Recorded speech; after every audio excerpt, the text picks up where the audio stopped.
Hello YouTube family, welcome back. Devi నవరాత్రులు day 7.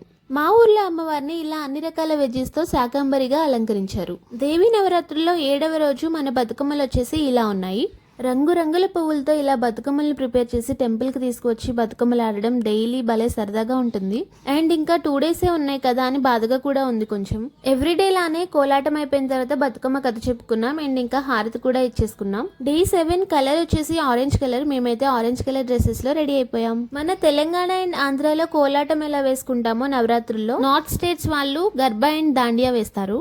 మేము last year దసరాకి పూణేలో ఉన్నాం. సో అక్కడ మహారాష్ట్ర వాళ్ళు Dandiya and garba ladies and gents కూడా పార్టిసిపేట్ చేస్తారు. మన లాస్ట్ ఇయర్ ప్రీవియస్ వీడియోస్ లో ఉంటాయి, చిన్న గ్లిమ్స్ అయితే యాడ్ చేసాము దాండియాది. ఎవరైనా చూడకపోతే చూడొచ్చు. ఇండియాలో ఎవ్రీ స్టేట్ కి డిఫరెంట్ ట్రెడిషనల్ డాన్సెస్ ఉంటాయి కదా. మా వర్క్ లొకేషన్ పూణే కాబట్టి మేము అక్కడ కల్చర్ కూడా చూస్తున్నాం, మీకు కూడా చూపిస్తున్నాం. ఆ వీడియోస్ నచ్చుతున్నాయి అనుకుంటే ప్లీజ్ కన్సిడర్ సబ్స్క్రైబింగ్.